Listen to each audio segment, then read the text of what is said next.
Talented रेखा को हिंदी फिल्मों की सबसे अच्छी अभिनेत्रियों में से एक माना जाता है। वैसे तो रेखा ने अपने फिल्मी जीवन की शुरुआत बतौर एक बाल कलाकार तेलुगु फिल्म से की थी, लेकिन हिंदी फिल्म में उनकी एंट्री 1970 की फिल्म सावन भादो से हुई। रेखा का जन्म चेन्नई में 10 अक्टूबर 1954 को हुआ था। उनके पिता तमिल एक्टर जेमिनी गणेशन और माता तेलुगु अभिनेत्री पुष्पवल्ली थी। रेखा अपने पिता के नक्शे कदम पर चलती रहीं। रेखा के जन्म के समय उनके माता पिता शादीशुदा नहीं थे। रेखा की एक सगी बहन, एक सौतेला भाई और 5 सौतेली बहनें हैं। रेखा को एक्टिंग में ज़्यादा रुचि नहीं थी, लेकिन रेखा के परिवार की फाइनेंशियल सिचुएशन अच्छी न होने के कारण उनको अपना स्कूल छोड़ना पड़ा था। इसके बाद उन्होंने एक्टिंग दुनिया में कदम रखा और उन्होंने इसकी शुरुआत तेलुगु फिल्मों से कर दी। रेखा को उस समय हिंदी भाषा नहीं आती थी, जिसके कारण उनको शुरुआत में बहुत संघर्ष करना पड़ा। रेखा का फिल्मी दुनिया का सफ़र बहुत ही उतार और चढ़ाव वाला रहा है। रेखा ने अपने जीवन में लगभग 180 से ज़्यादा फिल्मों में काम किया है, जिनमें से कुछ फिल्में सफल हुई और कुछ में वे फेल्ड भी हुई, लेकिन वे काम करती रहीं। रेखा ने अपने फिल्म जगत के सफ़र में हर तरह के कैरेक्टर्स प्ले किए हैं, फिर चाहे वो मेन कैरेक्टर हो या फिर सपोर्टिंग कैरेक्टर। सभी कैरेक्टर्स के लिए उन्होंने बहुत प्रशंसा जीती। सभी कैरेक्टर्स के लिए उन्हें बहुत तारीफ़ मिली। अपने करियर के दौरान उन्होंने कई दमदार रोल किए और कई मजबूत फीमेल कैरेक्टर्स को सिल्वर स्क्रीन पर बेहतरीन तरीके से पेश किया। मेन स्ट्रीम सिनेमा के अलावा उन्होंने कई आर्ट मूवीज़ में भी काम किया, जिसे भारत में पैरेलल सिनेमा के नाम से जाना जाता है।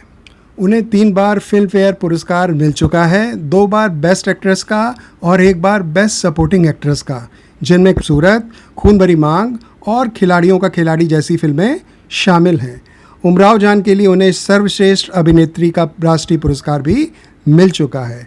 उनके करियर का ग्राफ कई बार नीचे भी गिरा, लेकिन उन्होंने अपने आप को कई बार इससे उबारा। 1969 में हीरोइन के रूप में उन्होंने अपना डेब्यू सफल Kannada film Operation Jackpot Nalli CID 999 से किया था, जिसमें उनके हीरो राजकुमार थे। यूँ तो रेखा ने बहुत सी शानदार फिल्मों में काम किया, लेकिन जिन फिल्मों में रेखा का जादू सर चढ़कर बोला वह थी उमराव जान, खूबसूरत, सिलसिला, मुकद्दर का सिकंदर, खून भरी मांग, खिलाड़ियों का खिलाड़ी। उमराव जान में रेखा का अभिनय अपने शिखर पर था। इस फिल्म में उनकी नृत्य कला की सबसे तारीफ की गई। खूबसूरत के लिए रेखा को पहली बार फिल्म फेयर की तरफ से सर्वश्रेष्ठ अभिनेत्री का खिताब मिला।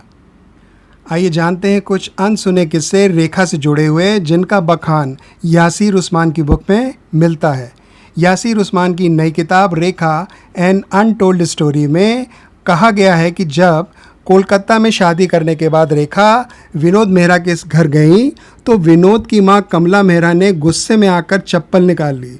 जैसे ही रेखा उनके पैर छूने लगी तो उन्होंने उसे धक्का मारकर दूर कर दिया। रेखा घर के दरवाजे पर खड़ी थी और उनकी सास गालियां देती रहीं। हालांकि बाद में विनोद मेहरा ने बीच बचाव किया और मां को समझाया। शोर शराबे के चलते रेखा दुखी हो गई। रोते हुए वे लिफ्ट की ओर बढ़ने लगी। विनोद ने रेखा से कहा कि वे अपने घर लौट जाएं और अभी वे वहीं रहें।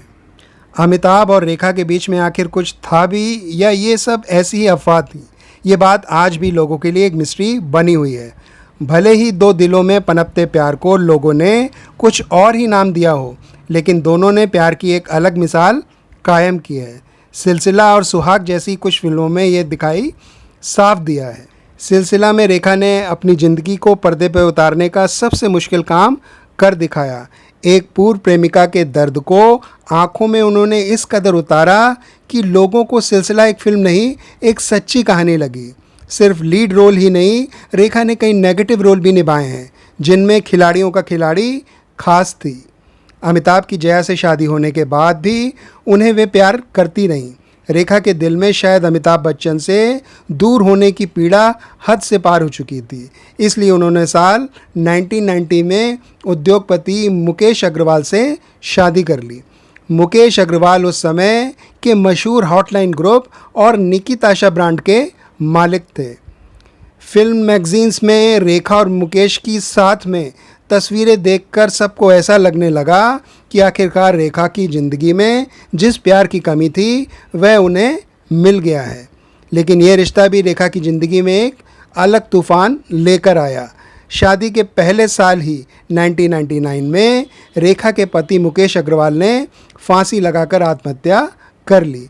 उस समय खबरें छपी थी कि जिस दुपट्टे से मुकेश ने फांसी लगाकर आत्महत्या की है वो दुपट्टा रेखा का था।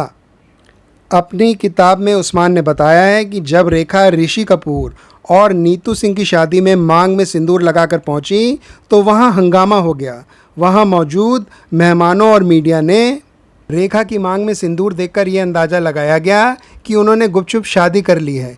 इतना ही नहीं, जब उसी पार्टी में रेखा अमिताभ के पास जाकर उनसे बातचीत करने लगी तो चारों तरफ कानाफूसी होने लगी और वहां मौजूद जया बच्चन के चेहरे पर हवाइयाँ उड़ती देखी गईं। दोस्तों, तो ये थी रेखा के बारे में कुछ एक्सक्लूसिव जानकारी और उनके विवादित किस्से।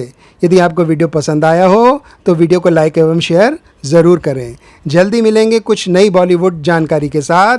तब तक के लिए टेक केयर। बाय बाय दोस्तों।